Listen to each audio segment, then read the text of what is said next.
de compréhension. Matthieu chapitre 25. Matthieu chapitre 25. 25. À partir du verset 31. À partir du verset 31. Ok. Est-ce qu'on a trouvé? Voilà. Si on a trouvé, un frère va lire. Ceux qui ont lu second, on va lire le second comme c'est ce que les autres ont d'abord. Il enverra ses anges avec la trompette retentissante. Il enverra ses anges. Matthieu 25, verset 31.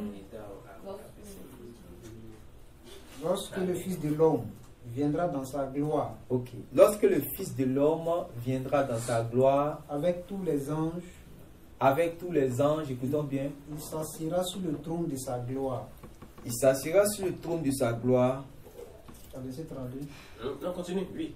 Toutes les nations seront assemblées devant lui. Toutes les nations seront assemblées devant lui. Il séparera les uns d'avec les autres, Il séparera les uns d'avec les autres, comme le berger sépare les brebis d'avec les boucs. comme le berger sépare les brebis d'avec les boucs. Et il mettra les brebis à sa droite Et il mettra les brebis à sa droite et les boucs à sa gauche. et les boucs à sa gauche. Alors le roi dira à ceux qui seront à sa droite, Alors le roi dira à ceux qui sont à sa droite, venez, venez, vous qui êtes bénis de mon Père, vous qui êtes bénis de mon Père, prenez possession du royaume prenez possession du royaume qui vous a été préparé dès la fondation du monde. qui vous a été préparé dès la fondation du monde, Car j'ai eu faim car j'ai eu faim et vous m'avez donné à et manger. vous m'avez donné à manger. J'ai eu soif J'ai eu et soif vous m'avez donné à boire. et vous m'avez donné à boire. J'étais étranger J'étais et étranger vous m'avez recueilli. et vous m'avez recueilli. J'étais nu J'étais nu et vous m'avez vêtu. et vous m'avez vêtu. J'étais malade J'étais malade et vous m'avez visité. et vous m'avez visité. J'étais en prison J'étais en prison et vous êtes venu vers moi. et vous êtes venu vers moi. Les justes lui répondront, Les justes lui répondront. Seigneur, Écoutez, qui va répondre? Ok. Les justes lui répondront. Seigneur, Seigneur, quand avons-nous vu avoir faim quand avons-nous vu avoir faim? et t'avons-nous donné à manger, Oui. ou avoir soif Ou avoir soif? et t'avons-nous donné à boire? Et t'avons-nous donné à boire? Quand avons-nous vu étranger Oui. et t'avons-nous recueilli, Oui. ou nu et t'avons-nous vêtu? Quand avons-nous vu malade ou en prison et sommes-nous allés vers toi? Et le roi leur répondra, je vous le dis en vérité, toutes les fois que vous avez fait ces choses à l'un de ces plus petits de mes frères, c'est à moi que vous les avez faites. Mhm. Ensuite, il dira à ceux qui seront à sa gauche, Il dira ensuite à ceux qui seront à sa gauche, retirez-vous de moi, retirez-vous de moi, maudits, maudits, allez dans le feu éternel, allez dans le feu. Il y a éternel. des gens qui disent que le feu là n'est pas éternel. Allez dans le feu. Éternel, qui a En tout été cas, faut préparé. pas. Si tu espères que il y a des gens qui, c'est-à-dire comment ils aiment d'y réfléchir dans le feu, c'est-à-dire que c'est pas dans ce seul passage où Jésus a parlé du feu éternel. Il y a plusieurs passages où Jésus a parlé du feu éternel. Ah. Oui, continue. Allez dans le feu C'est pas notre éternel sujet. Hein? qui a été préparé pour le diable et pour ses Qui anges. a été préparé pour le diable Et pour ses anges. et pour ses anges. Car j'ai eu faim Car j'ai eu faim et vous ne m'avez pas donné à manger. et vous ne m'avez pas donné à manger. J'ai eu soif J'ai eu et soif vous ne m'avez pas donné à boire. et vous ne m'avez pas donné à boire. J'étais étranger. J'étais étranger. Vous ne m'avez pas recueilli. Oui, J'étais nu j'étais nu et vous n'avez pas vêtu. et vous ne m'avez pas vêtu. J'étais malade J'étais et malade en prison et en prison et vous ne m'avez pas visité. et vous ne m'avez pas Ils visité. répondront aussi. Ils répondront oui aussi. Seigneur, Seigneur, quand avons-nous vu ayant faim c'est quand tu as vu avoir faim ou ayant soif ou avoir soif ou étranger ou étranger ou nu ou nu ou malade ou malade ou en prison ou en prison et ne t'avons-nous pas assisté? et puis on ne t'a pas assisté, Et il leur répondra, il leur répondra, je vous le dis en vérité, je vous le dis en toutes vérité, les fois que vous n'avez pas fait ces choses toutes les fois que vous n'avez pas fait ces à l'un choses de ces plus petits, à l'un de ces plus de petits, ces plus petits, c'est à moi que vous ne les avez pas faites. c'est à moi que vous n'avez pas fait. Oui. Ceux-ci iront au châtiment éternel, Et ceux-ci seront où? au châtiment éternel. Donc un châtiment temporel, Non. Éternel. châtiment éternel, oui, Mais les justes mais les justes à la vie éternelle. à la vie éternelle. Amen. Oui, frère, la question. Bon. D'abord, il s'agit de quoi? Ce qu'on vient de dire là, il s'agit de quoi? Amen. Parce que selon ce qu'on a l'enseignement qu'on a reçu ici précédemment, Oui, écoutez C'est bien que- le frère. Oui. à l'avènement du Seigneur, les saints qui auront marché, en tout cas tous ceux qui auront marché fidèlement avec le Seigneur, qui se seront attachés au Seigneur, seront changés et seront enlevés. Maintenant, ici encore là, on nous parle de brebis avec bouc. Est-ce que c'est ceux qui ont été enlevés là, qui vont venir s'asseoir encore devant là pour être jugés? Pour être, Pour être- il faut bien poser la question. Si vous ne suivez pas là, Est-ce que suivez tout. Je vous c'est insiste. ceux qui ont été enlevés avec le Seigneur dans les airs, qui ont porté le corps glorifié là, qui vont venir s'asseoir, comment on appelle ça, avec les boucs. C'est-à-dire qu'ils vont venir s'asseoir avec les nations, puis on va les séparer comme le berger sépare les brebis avec les boucs, ou bien de qui, ou bien de quelle autre classe, ou bien de qui ça parle ici là. Bon, c'est en lisant, vous pouvez voir. C'est pour ça qu'il est fait exprès de m'arrêter sur certains mots, pour que vous puissiez voir de qui est-ce qu'il est question. Amen. D'abord, il faut savoir que c'est une parabole. Amen. C'est quoi une parabole? C'est quoi les paraboles là? Ça, c'est quoi?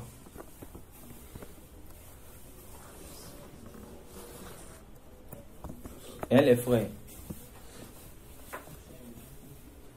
Oui. Moi, je trouve qu'une parabole, c'est une manière de dire quelque chose indirectement. Ok. Afin qu'on étudie pour mieux comprendre. Amen. Oui, merci. C'est une bonne réponse. Oui. Un message codé. Un message codé. Ouais, ça peut passer, c'est bon. Selon moi, une parabole, c'est une parole sous forme sentencieuse. Ça c'est fort pour moi. Oui, c'est pas.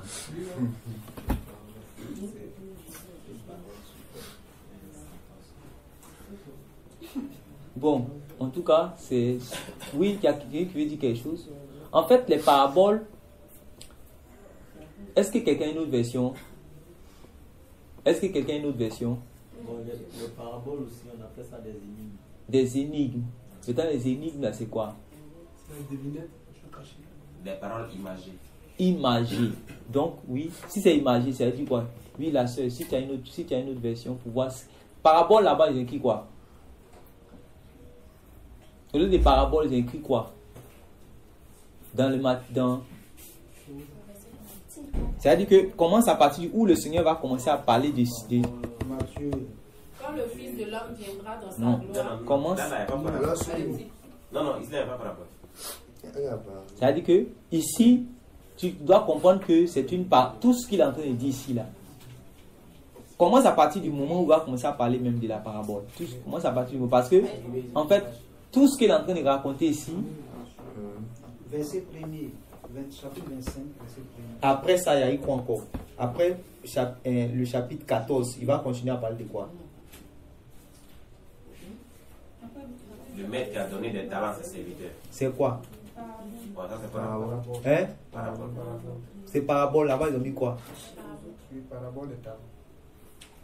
C'est quoi? Ils ont mis sur quoi, toi? Matthieu 25, 14. On parle du titre qui a mis l'histoire des trois serviteurs.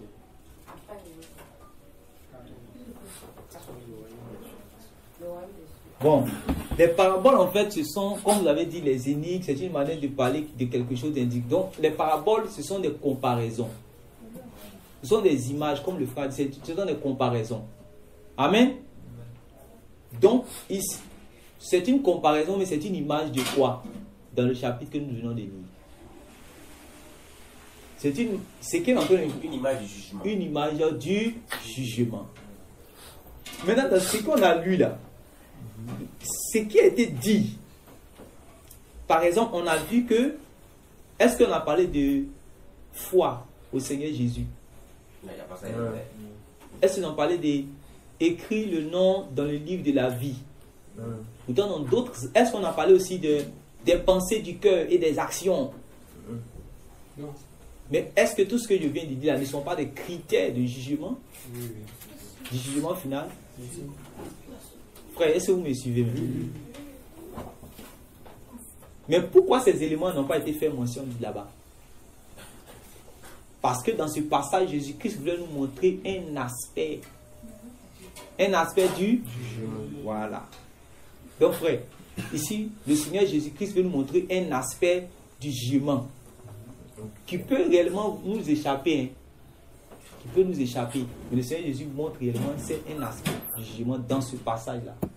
C'est comme ça réellement qu'il faut comprendre d'abord ce passage. Et pourquoi c'est un aspect de jugement? Parce qu'à la fin, tu vas voir que quand Jésus pendant qu'il est en train d'expliquer, tu vas voir qu'il va parler de ceux qui sont les justes et puis de ceux qui sont réellement les méchants, les mauvais, les maudits, comme il a dit ici. Qu'est-ce qui a fait qu'ils sont méchants? Qu'est-ce qui a fait que les autres sont justes? Je vous ai dit que la justice de Dieu n'est pas abstraite. Dieu ne regarde pas quelqu'un comme ça et puis dit que lui, il est juste et puis lui, là, il est méchant. Ou bien lui, là, je le fais juste, lui, là, je le fais méchant. Non. On dit, Jean a dit que reconnaissez que celui que quiconque pratique est voilà. Ouais, non. Reconnaissez que quiconque pratique la justice est né de Dieu. Donc, quand Jésus dit que quelqu'un est juste, quand la parole de Dieu dit que, par exemple, la maman d'Élisabeth, voilà, la maman de Jean-Baptiste, et puis son mari, on dit qu'ils étaient justes. Mais ils ont démontré leur justice là. C'est-à-dire que dès qu'on dit qu'ils étaient justes, on a expliqué comment ils étaient justes. Amen. Vous avez déjà lu cela, non? C'est-à-dire qu'ils ont obéi à tout ce que le Seigneur Jésus les avait commandé, à tout ce que Dieu les avait commandé dans sa parole. Ils appliquaient fidèlement. Donc c'est ça qui a prouvé leur justice. On n'est pas juste par la bouche dans l'alliance de Dieu. Ça se prouve. Donc Jésus veut montrer, quand il a parlé d'ici les justes là, ce qui a prouvé, l'un des aspects qui a prouvé leur justice, c'est ça que Jésus vient de détailler ici. Et que nous, en tant qu'Église de Dieu, nous qui professons être des saints, nous qui disons que réellement nous sommes des saints, des justes, ces choses-là ne doivent pas nous échapper parce que ça fait partie de la justice. Nous qui prétendons être réellement des brebis, voici des choses qui font de nous des brebis. Amen. Et c'est ce qu'on a lu ici. Et à partir de ce moment, nous en tant qu'Église, en tant que justes, en tant que brebis, on va prendre conscience que on n'est pas juste brebis, seulement en ayant dans son cœur une pensée sainte, juste, pieuse, vertueuse, tout ça. C'est bon, c'est pas mauvais. On n'est pas saint seulement, ou bien on n'est pas brebis ou juste seulement en confessant, en avoir confessé que le Seigneur Jésus est fils de Dieu. On n'est pas seulement saint, c'est bon. Amen. Mais voici, Jésus nous montre un autre aspect que nous ne devons pas négliger, qui va compter au jugement. Est-ce que vous comprenez maintenant? Et c'est cet autre aspect que le Seigneur Jésus donne maintenant. Comme je vous ai dit que c'était une comparaison, c'était une parabole pour nous montrer un autre aspect. Nous maintenant en tant qu'Église, le Seigneur Jésus montre que quand ça va arriver au jugement, il va séparer, on dit il va séparer les boucs avec les brebis. Mais comment est-ce que les autres sont des boucs? Comment est-ce que les autres sont des brebis? Ça, il est en train d'expliquer par la suite. Amen. Voilà. Quelque chose qui est le comportement des boucs et quelque chose qui est le comportement des brebis. C'est ça qu'il est en train d'expliquer. Il dit que, lui, il était pauvre, il était nu, il était malade et il était en prison. Amen.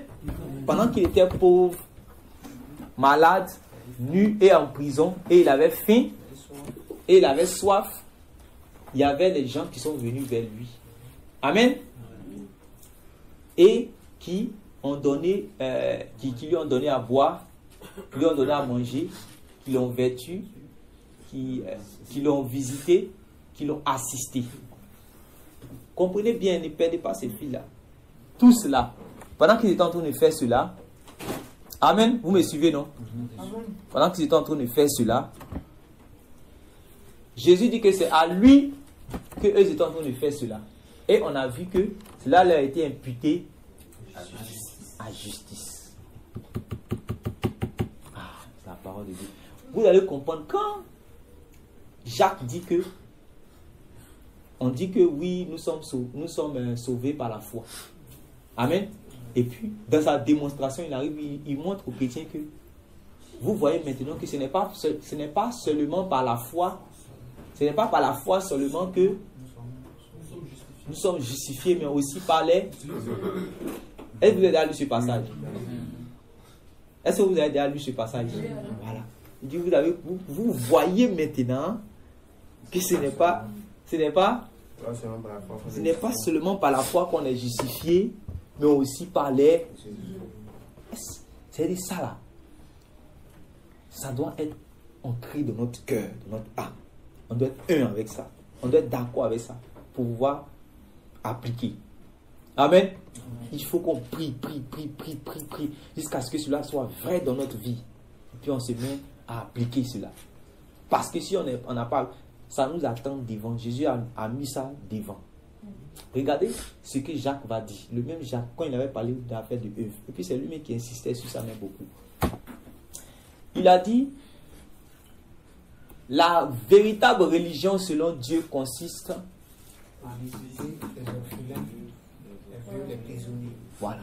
Il dit c'est vrai, ça consiste à s'abstenir des souilles qui sont dans le monde, mais à s'occuper aussi, et aussi à s'occuper des veuves. Et puis quand il parle ici des veuves et des orphelins, ne pensez pas seulement c'est-à-dire que la veuve qui a perdu son mari, et puis l'orphelin qui n'a plus de papa, mais c'est-à-dire que tous ceux qui sont dans la même condition, c'est-à-dire que dans une condition où ils sont dans le besoin, où ils ont besoin de la compassion et de la miséricorde des hommes.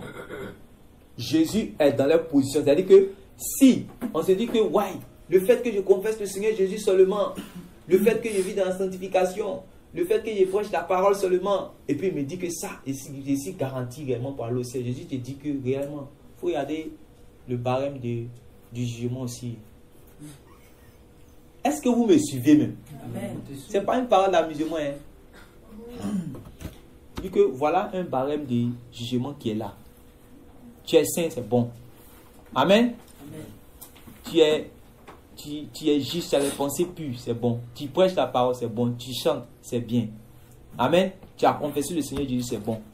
Maintenant, voilà un aspect où Jésus a montré le jugement.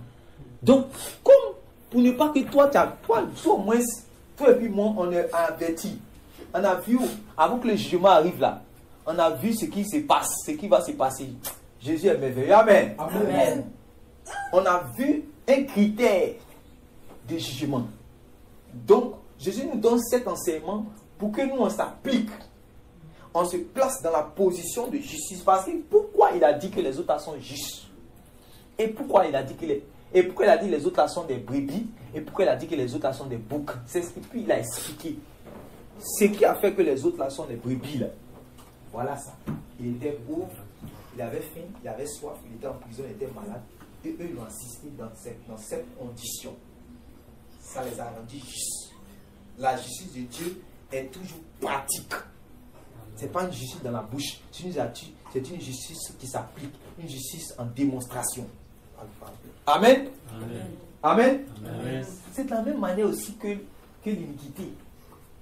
L'iniquité là, c'est le fait de dire l'iniquité se voit à l'œil nu. Pourquoi nous ne voulons pas que la justice aussi se voit? Amen. C'est quand on voit les hommes faire le péché, l'iniquité, qu'on sait que Satan est dans le monde. Et nous voulons que réellement les gens vont croire que Dieu est dans le monde sans que la justice soit prouvée. Non, oublions cela. Détrompons-nous. Amen. Donc, ce que je répète encore, voilà ce qui les a. Voilà pourquoi en fait Dieu les a appelés justes. Ou bien si je vais encore bien même pour que ça rentre dans notre. Voilà ce qui les a rendus justes. Voilà ce qui les a rendus. Parce que si je dis cela, vous allez dire que est-ce que ça c'est normal? Est-ce que cette expression-là même est normale? Comment on peut dire que ça l'a rendu juste? Et ça l'a rendu brebis. Ça l'a rendu. Il faut que j'explique comme ça pour que vous puissiez comprendre. C'est ça qui les a rendus brebis. Les autres, c'est ça qui les a rendus boucs. Amen. On fait ça pour montrer que le Seigneur ne peut pas appeler quelqu'un bouc parce que les gens ont envie de l'appeler bouc. Voilà, c'est pourquoi. À chaque fois que vous allez voir bouc, malin, le méchant, non, il ne peut pas appeler cela. Ou bien le fils de la perdition. Il ne peut pas appeler cela parce qu'il a envie de l'appeler. Non, non, il y a quelque chose qui prouve, il y a quelque chose qui marque cela. Il y a quelque chose qu'il est en train de faire. Il est en train de pratiquer quelque chose. C'est pour cela que Dieu le voit en tant qu'un impie, un païen, ainsi de suite. C'est comme ça. Celui que Dieu appelle juste là, ça veut dire qu'il est en train de marcher dans la justice. Voilà pourquoi Dieu l'appelle juste. Donc, ce qu'il a mis à droite, comme les brebis, c'est-à-dire que c'est des actions qu'ils ont posées qu'il a dit là. Et maintenant, ce qu'il a appelé bouc, des actions. Maintenant, toi, tu peux te dire que, tu as confessé le nom du Seigneur. J'ai confessé le nom du Seigneur. C'est bon ou bien c'est pas bon? Bon. Amen. J'ai gardé la parole, je marche dans la sanctification. Je m'éloigne de qu'on appelle ça même. De la corruption qui est dans ce monde. Je marche, je me garde saint, je garde mon cœur saint, mes mains saintes, tout et tout. C'est bon, mais ce n'est pas bon. Maintenant, le Seigneur Jésus montre un autre aspect, qui est un critère du jugement qui est devant aussi. Amen. Voilà. Et il montre maintenant que c'est-à-dire que la miséricorde que nous allons avoir envers ceux qui sont réellement dans le besoin. Et si nous manquons de miséricorde, puisqu'il a dit que la religion selon Dieu, c'est fort cette parole. La religion selon Dieu, c'est qu'on puisse, non, c'est s'abstenir des souilles de ce monde, mais il faut qu'on puisse s'occuper. Regardez quand l'apôtre Paul et puis Pierre, et l'apôtre Paul maintenant va dire que le Seigneur, Dieu a fait de Pierre l'apôtre des Juifs et il a fait de lui l'apôtre des nations. Amen. Après il va dire quoi par la suite? Pour ceux qui ont déjà lu. C'est un livre de Galates chapitre 2, il a dit qu'il lui a été recommandé de s'occuper des pauvres. Qui lui a recommandé ça? Les apôtres qui étaient à Jérusalem. Les apôtres à qui les a recommandé ça? C'est le Seigneur. Vous voyez? Ils ont été recommandés. C'est-à-dire que c'est ce que Dieu veut. Ça fait partie de la vie chrétienne. Mais si nous, notre vie chrétienne, ça ne fait pas partie de cela, c'est pas bon. Amen. Donc nous devons avoir souci, nous devons nous soucier, au lieu de soucier des loyers, se soucier des divers voyages, se soucier de mon travail. Je dois me soucier de ce que il y a un prisonnier qui a besoin de moi, il y a un malade qui a besoin de moi, il y a une veuve, un orphelin, il y a quelqu'un qui a faim, un Lazare peut-être qui est à ma porte. Amen. Amen. Mais il ne doit pas me dire que je suis saint. Je suis saint, je suis dans la sanctification et je suis chrétien. Donc, je vais partir aussi. Non, hein. C'est déjà bon, ça te garantit. Mais voilà un autre critère qui est là, que si tu ne t'appliques pas, comme les apôtres aussi se sont appliqués, ils savaient que voilà ce que Dieu les a commandé de faire. Parce qu'en fait, Dieu ne va pas quitter au ciel là-bas, puis il va venir donner chaque matin, il va venir donner manger à celui qui a faim, puis il va réellement lui encore, il va soulever encore bassine de pain, il va venir donner bassine d'eau, mais bassine de pain à celui qui a faim, il va donner, il va venir prendre quelque chose, il va venir. Non, non, non, il a besoin il utilise. Et quand on dit comme nous sommes co-ouvriers avec Dieu, c'est dans ce passage, c'est dans ce contexte-là en fait ça dit. Comme nous sommes co-ouvriers avec Dieu, ouvriers, œuvre. Amen. Donc, l'église aussi dans les actions. 7. On avait parlé des actions tout à l'heure. On a dit que les gens prennent les actions réellement, le fait de donner les choses aux gens dans le but de les gagner et dans le but de les attirer, alors que réellement il faut prêcher l'évangile pour pouvoir les attirer, puis manifester ça comme compassion de Dieu, comme miséricorde, comme amour du prochain. Et cet amour du prochain là, puisqu'en réalité, c'est le commandement, le plus grand commandement que nous avons reçu, c'est l'amour, aimer son prochain. Amen. Amen. Et si quelqu'un n'aime pas, l'apôtre Jean dit quoi? Si quelqu'un n'aime pas, si quelqu'un n'a pas l'amour de son prochain, est-ce qu'il réellement il aime Dieu? Est-ce qu'il a Dieu? Il n'a pas Dieu. La régné la foi n'a pas Dieu. Amen. Amen. Donc, cela veut dire qu'en tant qu'église, en tant que disciple, quand nous allons passer réellement à l'action, parce qu'on devait poser les fondements par rapport à la foi, renoncement aux œuvres mortes, la foi en Dieu, tout et tout, quand réellement ces doctrines sont posées dans notre cœur bien, comme ça, on peut maintenant aller à l'action. Pour dire que je vais aller visiter les malades, je vais aller faire ceci. Parce qu'il y a des gens qui vont laisser, c'est-à-dire que le fait de croire au Seigneur Jésus, puisque regardez, puisque c'est un critère de jugement, je vais vous poser maintenant la question. Est-ce que ceux qui vont aller visiter les malades, puisqu'il y a des gens qui visitent les malades, il y a des gens qui donnent, qui font des actions, des dons aux orphelins, aux veuves, tout et tout. Mais c'est ça qui va les garantir le ciel pour entrer dans le royaume de Dieu. Non. Amen. Amen. Donc, il faut comprendre maintenant de qui est en train de parler maintenant. Jésus veut nous donner un enseignement à nous. Parce qu'on comprend qu'en réalité, nous savons que dans la doctrine, il ne suffit pas seulement de partir, même visiter les prisonniers, visiter la veuve et l'orphelin. Amen. Donner à manger à celui qui a faim et donner de l'eau à celui qui a soif pour être sauvé. Amen. Toute l'écriture n'a pas encore montré que ça c'est une action réellement, c'est ce qu'on doit faire pour être sauvé. On a demandé de croire au Seigneur Jésus pour être sauvé. Amen. Amen. Et de vivre conformément à son enseignement dans la sainteté, de se garder des choses du monde.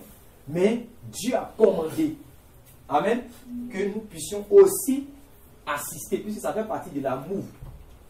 Hein? Amen. Ça fait partie de l'amour de Dieu. Ça fait partie de l'amour de Dieu que nous avons, l'amour de notre prochain, c'est ça. Donc aussi, en plus de notre foi et du fait que nous marchons dans la sanctification, nous devons poser ces actions-là. Amen. Nous devons poser ces actions-là pour que, au jour du jugement, cela nous soit imputé à justice. Frère, voilà. Mais dans le contraire, voilà, c'est la même chose. Le contraire, c'est-à-dire que ceux-là qui ne vont pas poser, ne vont pas réellement faire ces actions-là, ils seront considérés réellement comme des loups parce qu'ils ont été méchants. Comme le Seigneur Jésus l'a dit. C'est pour ça qu'il a appelé les autres après justes, après les autres les appeler maudits. Oui. Oui, frère. Donc, si je comprends bien, ce qu'on a qualifié ici de bien, c'est en fonction de leurs œuvres. Le fait qu'ils se sont souciés des prisonniers, ils se sont souciés de ceux qui avaient fait, ils se sont souciés de ceux qui n'étaient pas habillés, ils se sont souciés des veuves par ce caractère, ces œuvres-là, ces fruits qu'ils ont manifestés, la compassion qu'ils ont eue pour ces personnes-là. C'est par rapport à ça on les a qualifiés de brebis. Amen. Et les autres, on les a qualifiés de boucs parce que ces personnes ont été proches d'eux, mais ils les ont ignorés, ils n'ont pas rendu visite, ils n'ont pas, ils n'ont pas manifesté de bonnes œuvres. Maintenant, si on comprend bien encore, aller un peu devant là-bas, l'apôtre Jacques dit dans le livre de Jacques chapitre 2 qu'en fait, montre-moi voilà.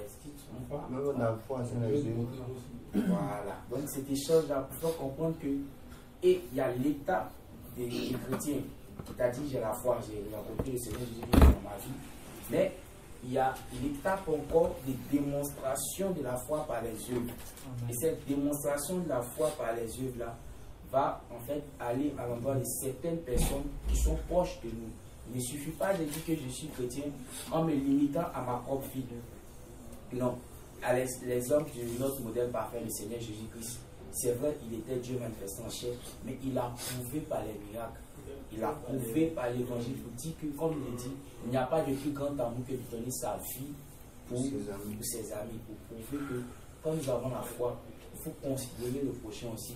Car en lui aussi, il y a l'esprit de Dieu, même s'il n'y a pas de nouveau, mais comme comme on appelle, le Saint Salomon, l'esprit de tout le monde est tout à Dieu.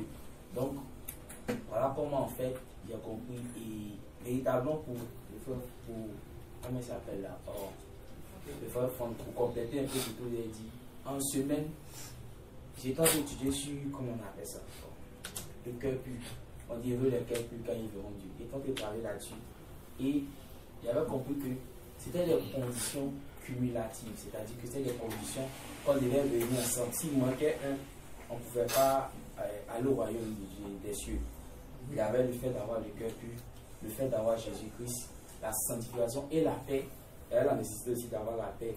Et puis il y avait aussi les yeux dont vous avez cité tout à l'heure. Parce que, et c'est tout à l'heure quand tu es revenu là-dessus, j'ai compris qu'en fait, cette semaine-là, le Seigneur vient me faire comprendre ça aussi. Que ces conditions-là sont vraiment importantes dans nos vies. Il ne faut pas négliger un. Vous dites non, bon, je suis sauvé, je rends visite au sang, je fais évangélisation, tout ça. Tu finis tout et ton cœur est ça. Ça aussi, c'est une condition qui va te faire rater aussi le royaume des cieux. Et également, tu peux tout faire aussi, mais tu n'es pas en paix avec certains de tes voisins. Ça aussi peut te faire manquer. Donc c'était juste pour. Ah, c'est très bien. Amen. Amen. Amen. Commencez à comprendre les choses maintenant. Donc, Donc voilà un peu, voilà de quoi il est question dans ce passage-là, chers frères. Voilà. Et par la grâce de Dieu, comme j'ai dit là, il fallait poser les pions, les choses de manière ordonnée, afin que ça puisse, on puisse être efficace, utile, en tout cas dans l'œuvre qu'on est en train de faire. C'est-à-dire qu'on puisse bien faire le travail. Amen. Comme le frère l'a dit, puisque les choses sont cumulatives. C'est-à-dire que si quelqu'un a un cœur noir, il vit dans le mal, ça sert à quoi de venir aller visiter les vœux pour dire que oui, c'est ça qui va faire pour plaire à Dieu. Non, il faut réellement que d'abord, il soit régénéré. Amen. Qu'il soit né de nouveau. Il faut qu'il vive saintement. Et puis maintenant, il faut qu'il aussi fasse réellement ces actions-là qui plaisent à Dieu. Amen. Voilà. Donc voilà un peu la réponse par rapport à la question du frère. Ça va? Non, attends, je ne sais pas si ça va. Oui. L'explication, ça va. Maintenant, en fait, ma question même là. Il y a quelque chose que je ne comprends pas. Puisque si on dit que cette parabole-là, ça se réfère au jugement. Parce que, selon ce qu'on a appris, c'est que ceux que, à l'avènement du Seigneur qui a été enlevé, on dit des trônes leur furent donnés. Il s'assit sur des trônes, il leur fut donné le pouvoir de juger. Maintenant, bon, là on parle de jugement. Donc, est-ce que c'est ceux qui vont s'asseoir sur les trônes pour juger là? Quand on finit de juger là, après ils vont s'asseoir pour qu'on les juge? Ou bien. En fait, c'est un peu parce que. Il faut bien le texte, c'était dit, c'est un aspect du jugement. Il faut bien, oui, il faut dire. Essaye de peu expliquer. Ok, vas-y. On va prendre. Sinon, c'est une frère a dit que quand il lit le passage, il ne peut pas se passer comme le Seigneur fait un jugement. Comme le Seigneur nous prévenir que si nous ne n'occupons pas des vœux de l'orphelin, nous pouvons rater dans le monde. Quand on lit ce passage, c'est comme ça que nous allons voir la chose. Nous devons avoir en tête que si nous n'occupons pas les vœux de l'orphelin, nous pouvons être disqualifiés dans le monde. Non, ce n'est pas que le Seigneur fait un jugement ici. Pour dire que toi, tu dois pas te parler, toi, tu dois pas te faire. Non, c'est pas ça. C'est-à-dire que pour avoir cette couronne-là, pour avoir cette couronne qui est au ciel là, si tu ne t'occupes pas du pauvre là, tu peux échapper à ça. Donc c'est ce que le Seigneur veut nous faire voir dans ce passage. Est-ce que vous avez dit? Oui, frère CDP. Le frère lui, en fait, n'est pas trop préoccupé au fait, je ne sais pas ça qui importe le plus, quoi. De donner aux vœux, les orphelins, les enfants, lui, il est d'accord avec ça. Mais il voulait comprendre que quand Dieu va finir de juger, là, c'est sur la terre, ici, on va rester, ou bien si c'est en haut, là. C'est ça, le frère. En fait, il veut savoir. C'est pas. Parce que sa question n'est pas encore bien répondue. C'est pas de ce côté-là même. Parce que dans l'Apocalypse, la dernière fois, on a lu ici. Il ne faut pas confondre Apocalypse avec ça. Puisque ici, il est dans une parabole. Ici, il est dans une parabole. Et puis, c'est un aspect. Et il te dit que, est-ce qu'on rentre au ciel juste parce qu'on fait ces œuvres-là? Mais Jésus te montre un aspect de ce qui nous permet aussi de rentrer. C'est ça qu'il a donné ici. C'est ça, c'est une parabole. Parce qu'on ne peut pas dire que quelqu'un va rentrer dans le royaume de Dieu simplement parce que réellement il a donné son argent à ceux qui étaient pauvres. Parce qu'on sait que, on dit que c'est celui qui croit en l'évangile, qui croit au Seigneur Jésus et qui s'est fait baptiser, qui sera sauvé. Vous comprenez? Donc, nous, quel est l'enseignement que nous, ça nous donne? C'est ça qu'il est en train de donner ici. Amen. Maintenant, quant aux positions de quoi, je ne sais pas si c'est à partir de quel passage qui te dérange. Commence à partir du passage où réellement ils puissent comprendre, pour qu'ils puissent voir un peu, pour qu'on puisse voir. Oui. Bon, déjà le verset 31 d'abord. C'est là-bas que ça a commencé. Matthieu 25, verset 31. Lorsque le Fils de l'homme viendra dans sa gloire, avec tous les anges, il s'assiera sur le trône de sa gloire. Je continue. Toutes les nations seront assemblées devant lui. Il assemblera les uns avec les autres, comme le berger il séparera les uns avec les autres, comme le berger sépare les brebis avec les boucs. Non, il faut continuer. Il faut continuer d'abord. Et il mettra les brebis à sa droite et les boucs à sa gauche. Maintenant, ici, là, est-ce que tu as vu les... Continue d'abord. Alors le roi dira à ceux qui seront à sa droite, venez, vous qui êtes bénis de mon Père, prenez possession du royaume qui vous a été préparé oui. dès la fondation du monde. Car j'ai eu faim, vous m'avez donné à manger. On peut s'arrêter là. Maintenant, toi, c'est essayer de comparer un autre verset avec ce verset-là pour mettre ensemble. Voilà pourquoi ça a été une confusion pour toi. Parce que tu essaies de dire non, il y aura les trônes à sa gauche et il y aura déjà les trônes. Ok, sinon, même pas parler de ça. C'est vrai, il dit que, en fait, ce que Jésus n'a pas dit, c'est-à-dire que ne se sont pas. Ici, là, par exemple, dans la question où il a dit qu'il y a une confusion, c'est le fait que dit que, le frère a dit que, encore ceux qui sont déjà assis, déjà, quand le Seigneur Jésus va venir, il y a déjà des trônes. Est-ce que dans le passage, vous avez vu cela? Je ne sais pas s'il me fait comprendre. Est-ce qu'il a dit que le Seigneur, dans un autre verset, par exemple, dans Matthieu chapitre 27, c'est ça, non? Oui, Matthieu chapitre 19, verset 27 là-bas, on dit que quand le Fils de l'homme viendra au renouvellement de toutes choses, il va s'asseoir, il y aura 12 trônes, ça n'a rien à voir avec ce passage-là. Ici, ce passage, ça c'est un aspect du jugement que le Seigneur est en train de montrer. Et il a dit que c'est les brebis là même en fait, il a séparé. C'est-à-dire que ceux qui sont les justes et puis ceux qui sont les comment on appelle ça même, les injustes. Ceux qui sont les justes, il les a fait rentrer. Ceux qui sont justes, il les a fait rentrer. Ceux qui sont injustes, il les a jetés dans la justice. C'est le jugement. C'est simple, voilà. Le jugement, c'est pas une affaire de qu'on appelle ça même, qu'on appelle ça même de trône, voilà. Donc si vous avez réellement des questions, vous pouvez continuer à les poser, mais comme je vous ai dit, comprenez les choses du Seigneur. Par exemple, quand on avait pris Matthieu chapitre 25, la dernière fois, ça a créé confusion. Il dit quoi? Matthieu chapitre 25, quand on lit, on dit le Seigneur a fait rentrer les vierges sages, il a fermé la porte. Les vierges folles sont revenues, elles ont dit Seigneur, Seigneur, elles n'ont pas rentré. Le Seigneur a dit, retirez-vous de moi, je ne vous connais pas. Dès que, après ça, le Seigneur a dit, veillez et priez pour ne pas que ce jour-là, ça vous surprenne, vous arrivez, vous tombez dans la tentation. Veillez pour que ce jour-là, réellement, vous ne soyez pas surpris. Amen. Amen. Amen. Jésus a mis point. Jésus ne vous a pas dit que il y aura deuxième mi-temps de la vieille sage. C'est-à-dire que quand ils vont se enfants, ils vont recevoir le Saint-Esprit.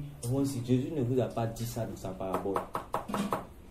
C'est nous, on a fait des spéculations pour venir dire ça là-bas.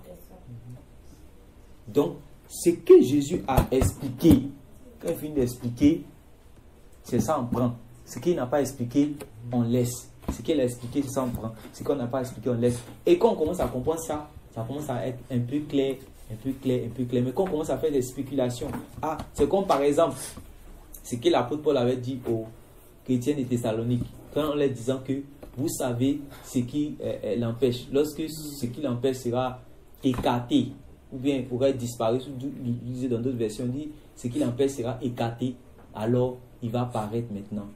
Vous voyez, non? Et automatiquement, on a dit que c'est l'église. Pourtant, on n'a pas dit dans ce passage, quand on lit avec simplicité, on n'a pas dit que c'est l'église qui empêche.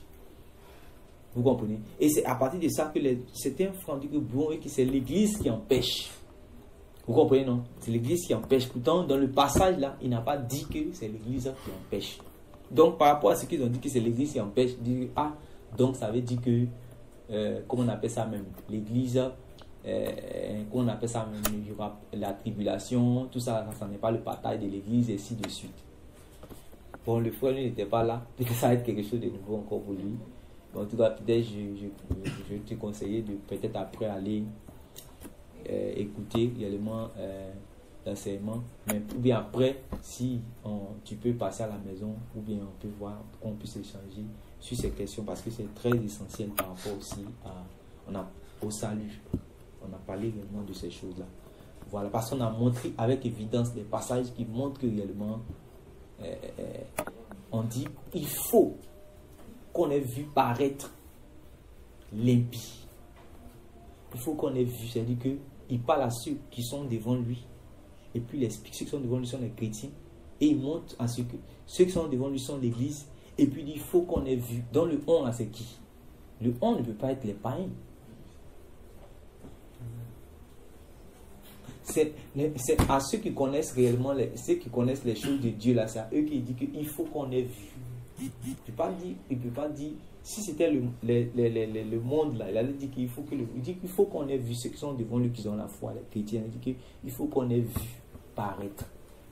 Or, on a dit que l'apparition de ce dernier sera, en fait, il ne va pas paraître juste, il va paraître, c'est ces actions qui vont montrer que réellement il est là.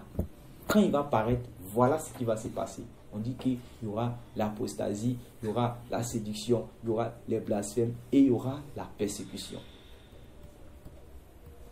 Il ne peut pas persécuter ce qui est à lui. Le diable n'a jamais persécuté ce qui est. Le diable séduit les hommes. Amen. Amen. Persécute les chrétiens. Comme il ne peut pas les séduire, les vrais chrétiens, comme il sait qu'il ne peut pas les séduire, il les persécute. Si vous lisez dans Apocalypse chapitre 12, verset 11, on dit l'accusateur des frères. Avant de dire l'accusateur, on a montré que d'abord, il a séduit toute la terre. Vous avez remarqué dans le verset, non? Il a séduit toute la terre. Mais les frères, il ne peut pas les séduire. Il n'est pas le séducteur des frères, c'est-à-dire qu'il est saint. Il ne peut pas, séduire. Il n'a pas les véritables enfants de Dieu, ceux qui ont gardé fidèlement les vainqueurs. Il n'a pas arrivé à les séduire. Comme il sait qu'il ne peut pas les séduire, il les accuse, il les persécute. Voilà le travail qu'il réellement fait. Amen.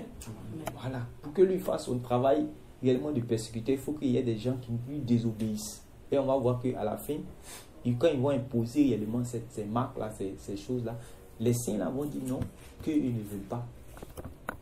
Amen. Et réellement, comme ils ne vont pas accepter de lui obéir, automatiquement, le prophète Daniel, et puis également tout, et puis même dans l'Apocalypse, l'apôtre Jean dit qu'il leur fera la guerre et il va les vaincre. Mais on a dit qu'ici, il va faire la guerre et il va les vaincre en fait, c'est le fait qu'ils puissent réellement il a dit qu'il les mettre à mort, c'est-à-dire qu'il les tuer physiquement. Mais oh, Jésus a dit quoi? Dans Marc et Matthieu, il a dit dans Matthieu qu'en réalité, de ne pas avoir peur de ceux qui tuent. Voilà. Mais qui ne peut rien faire à l'âme. Jésus nous a déjà averti. Il y a des gens qui tuent le corps. Mais il dit que nous, en tant qu'Église, de ne pas avoir peur. Nous, dès qu'on entend on entend mort là, ça nous fait peur. Ok, Jésus a dit que n'ayez pas peur de ceux qui tuent le corps. Amen. Ceux qui tuent le corps là, c'est parce qu'en réalité, nous ne sommes pas ceux qui tuent le corps. Il est en train de parler du corps des chrétiens. C'est-à-dire que des enfants de Dieu ne pas entrer. Il dit de ne pas craindre ceux-là. Amen. Il ne pas craindre les païens qui cherchent à tuer le corps des chrétiens. C'est ce qu'il est en train de dire. Mais nous devons craindre Dieu, parce que Dieu, lui, a la capacité de faire périr l'âme et le corps même dans la géhenne. C'est lui que nous devons craindre. Donc, le chrétien n'a pas peur en réalité de la mort. Amen. Amen. Le chrétien, on a déjà dit mais la dernière fois que la mort ne peut pas, Jésus a dit ni la vie, ni les persécutions, ni la mort ne pourront nous séparer de l'amour de Dieu manifesté en Jésus-Christ. Amen. Donc, ne voyons pas le côté des gens, la mort, voyons. Et puis on va voir cela comme étant quelque chose, une fatalité. L'Église a vaincu la mort. Jésus-Christ a dit, tu es cette pierre, je bâtirai mon Église contre laquelle même la mort ne pourra rien. Amen. Voilà. Donc c'était une parenthèse pour nous dire quoi? Nous dit quoi? Il ne faudrait pas, comment on appelle ça même, il faut respecter les silences des Écritures. Quand l'écriture s'arrête, si tel point, il ne faut pas réellement vouloir dire ce que ça veut dire. La dernière fois, j'ai vu un frère qui, avec beaucoup de zèle, était en train de dire que Jésus n'a pas marché sur les eaux. Que vous êtes là seulement, Jésus a marché sur les eaux sans bateau. Vous-même vous chantez, c'est quel faux cantique vous chantez ça? Jésus a marché sur les eaux sans bateau, Jésus a marché sur les eaux sans bateau. Il veut donner une révélation de là, que du l'eau, la mer là, ce n'est pas sur la mer que, ce n'est pas sur l'eau que Jésus a marché. Voilà, il veut donner. C'est-à-dire l'eau physique là. Ce n'est pas sur l'eau physique que Jésus a marché. Vous comprenez? Donc, il veut donner une révélation parce que souvent, tu peux lire les Écritures, tu vas voir que souvent tu lis les Écritures, les eaux symbolisent quelque chose. Symbolisent la parole par exemple. Maintenant, est-ce que là où Jésus a marché sur les eaux là, est-ce que les eaux là, ça symbolise la parole ici? Vous voyez, non? Mais on veut forcément donner une révélation que là où il n'y a pas de révélation. Donc il a dit au frère, publiquement il a dit au frère, mais frère, c'est vrai que tu veux expliquer telle chose, mais ici là, Jésus a marché sur les eaux. Tu vas envoyer débat où il n'y a pas de débat. Jésus a marché sur les eaux. Tu dis Jésus n'a pas. Donc c'est comme si tu es en train de contester le miracle de Jésus. Parce que c'était un miracle. Le fait qu'il puisse marcher sur les eaux, c'était un miracle qu'il a fait. Le fait qu'il ne sait pas sur les eaux qu'il a marché, ce n'est pas l'eau physique, c'est pas ça pour attirer, pour que les gens puissent savoir que tu as une révélation. Non, ne faisons pas ça. Ce qui est simple, là, croyons ça simplement. Ne jugeons pas réellement où il y a. La dernière fois, j'ai écouté une vidéo que le frère Franck m'a envoyé de la part d'un bien-aimé frère réellement qui a dit des choses où il a dit non, c'est-à-dire qu'on parle des morts, qu'on parle du séjour des morts, il a dit des choses même. Vraiment, c'est ça. Parce qu'on ne veut pas croire la parole de Dieu réellement, simplement. On ne veut pas croire. Apprenons à croire. C'est-à-dire que les choses de la parole de Dieu, il y a beaucoup de choses qui sont simples. Si on lit de manière littérale, on peut comprendre.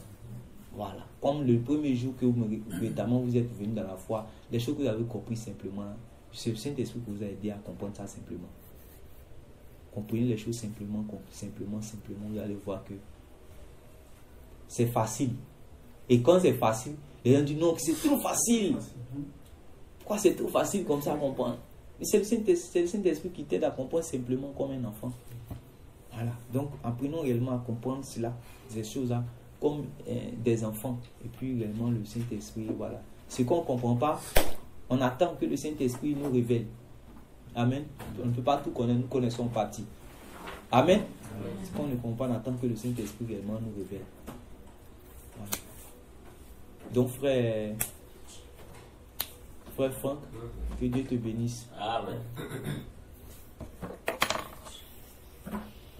Donc là-bas, le Seigneur Jésus n'a pas parlé des... Il y a les trônes à côté de lui, des gens sont assis, sont en train de juger d'autres personnes, pendant que... Est-ce que c'est eux-mêmes qui se jugent ou bien Jésus n'a pas parlé de tout ça. Il a montré l'aspect du jugement. Et on a vu que pendant qu'il parlait, il a dit le Fils de l'homme va venir dans sa gloire et les anges avec lui. Et il a montré réellement comment les choses vont se passer. Et si tu prends même, donc presque toutes les paraboles, il a parlé du royaume, ça a été comme ça. La parabole de filet aussi, il a parlé, c'est la même chose. Il dit qu'on va lancer le poisson, mais ça va prendre tous les poissons. Il va dire que les pécheurs sont venus. Les pécheurs en fait sont les anges là. Vous savez qu'ils vont enlever, ils vont trier ce qui est bon, ils vont garder le reste, ils vont jeter. C'est en fait le jugement est en train de parler comme ça. Bien sûr aussi, il a parlé d'affaire de grenier. Ils vont prendre ce qui est bonne graine, ils vont mettre ça dans le grenier, ce qui est la paille, ils vont y mettre ça et puis ils vont mettre le feu dedans. Tout ça, c'est le jugement qu'il a donné par lui. Amen. Il y a beaucoup d'autres paraboles, peut-être par la grâce de Dieu, on pourra étudier sur ces choses.